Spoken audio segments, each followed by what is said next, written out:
All right, Anton, say hi to everybody. We're doing a video blog inside the 2016 WRX, which has just arrived, fresh off the boat from Japan. We're the first ones to get to drive it.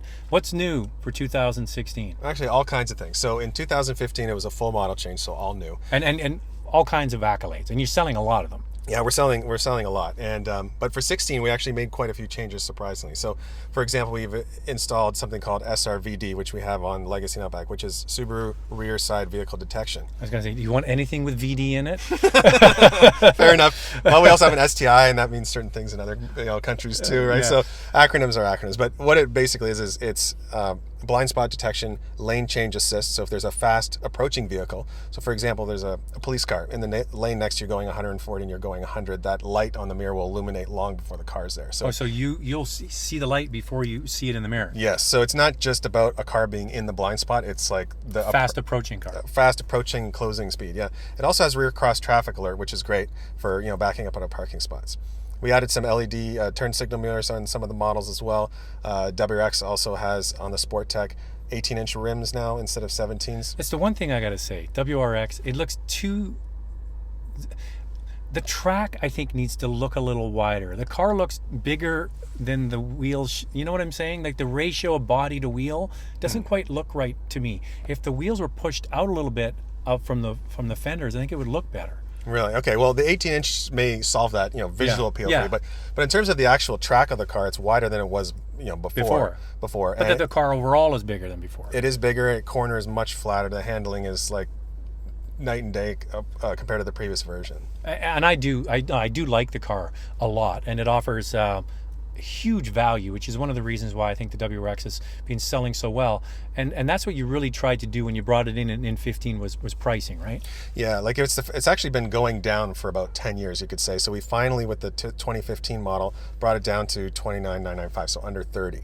So we think that's pretty good value. And then for this year, we've added standard satellite radio. We have a new audio system, which has gone from not having a screen to a 6.2 color touchscreen display. A lot of people will like that. Yeah, it's gone really well. The backup camera is much larger now, and we held the line on the price too.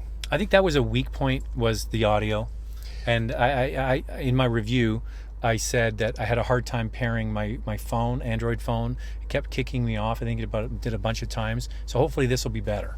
I'm sure it will be. I think it's also easier to use. So you may have saying had that it's issue. Operator error. Is that what you're saying? Might be. I don't know. But I'm saying a lot of people say I can't pair my phone, so my car's broken, right? Right. And we hear that a lot, and JD Power says that a lot too, right? So you just have to make it easier. You have to make it consistent. So like we try to now have the same audio system in most of the car lines. So again, when the dealers are training them, talking to customers, they know that audio system intimately, and just having a screen tends to make it easier for people to use. All right, now let's talk a little bit about the WRX and the STI variant. Mm-hmm. Who buys which one? I mean, I always warn people when they're thinking about getting, and I'm going right to I want the STI. I always say, now be careful, because it's a car you're gonna have to live with every day, and it's a bit of it's a much more aggressive car.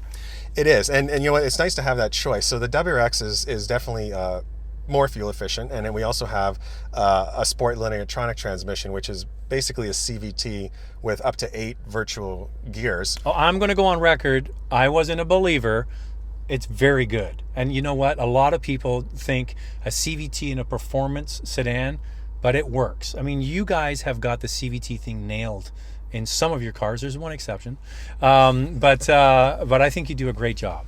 Well, I mean, it's done really well for us, and it's attracted some female buyers. Like, honestly, that's the car we have at home. My wife has it. We have 2 little kids, strollers in the back. It's got it's a white, cool car to have as a family car. So we're getting a big mix of people. There's still the people that prefer having the WRX with the manual transmission, which still sells the most. It's now a 6-speed.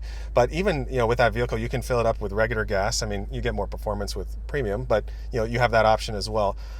So it's quite a mix now. So we've got young families. We've got the same crowd we always had before. So and a lot of people, the boy racer kind of guys. The boy racers, and people coming in saying, hey, you know what, under 30 now, I'm going to stretch for that car.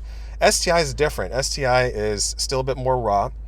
It's a more powerful motor. It's we've remapped the car so it's more, I would say, even frantic than what it was before, carrying over the same engine that we've had for a couple years now. But it's a different character of a car, and that buyer is different. It's only comes with manual. That's someone who really wants to have the STI. We're selling actually a lot of the top end STI, which is different from the past. We used to have people just trying to stretch to get in one. The price of that starts, in the high 30s, and it's pretty good. That's a premium offering. It's a premium offering, and actually what's interesting is the buyers are even younger on the STI compared to the WRX. So they're getting mom and dad money. They could be. Or they're these tech guys, tech guys that, living in the basement forever. I got an STI, I'm eating tomato sandwiches and living in mom and dad's basement. Playing Halo. Yeah. Hey, whatever floats your boat. So long as they're buying a Subaru STI, you don't care. Yeah. But we're actually, honestly, though, we also have a different clientele, which are young professionals, and we've seen that really. Well, that's come what I was going to along. say. Like, you get a lot of, there's young tech guys make good dough, right? Yeah, for sure. And you know what? Not all the models have the big wing spoiler anymore, and we've heard some good feedback on that. Yeah. Oh, I'm all in that camp. I call it the big shopping cart handle. It's not a look I like. Someone my age, it just wouldn't fly. Yeah, we've had, we have, it's on either way. People say, I love the wing, I don't love the wing. Well, you know what? Find a friend, swap a trunk.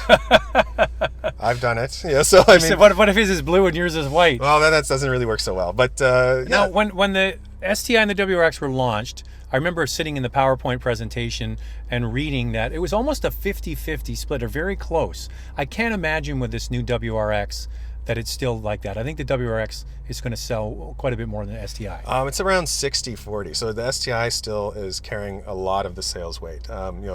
It's just people want to have that vehicle. It is the performance level is higher. It's a little bit stiffer, and people just want to have that top model. Okay, I'm going to put you on the spot. Now, you are in product planning. So Anton's job is to plan years ahead, so you know what's coming years down the road, but he's not going to tell me what's coming for the next version of the WRX and the STI, and that's his job.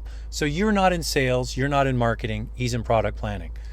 I had a young guy send me a question into my video blog, and he said he went to 3 dealerships and he couldn't get a test drive of a WRX because he's in his 20s, and the dealer's like, I said, well, how did you present yourself? Did you go in there looking like a bum with your hat backwards and your pants down? I don't know. I'm just joking around. But what do you say to the guy? He can't even get his hands on a car to drive. You know what? Honestly, it could have been that there wasn't one around? There isn't one, yeah. So it's been selling so well. We're trying to keep up with demand.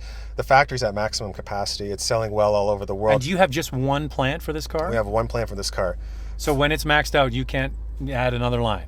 We cannot add another line. Now, we're trying to add more lines in the future. For the next generation. Are you going to tell us anything about it? Not for this car, for all of our cars. Like we really are selling everything we can get, which is a great position to be in as a car company. But at the same time, sometimes someone may have to wait longer. But we'll say, hey, it's a great car.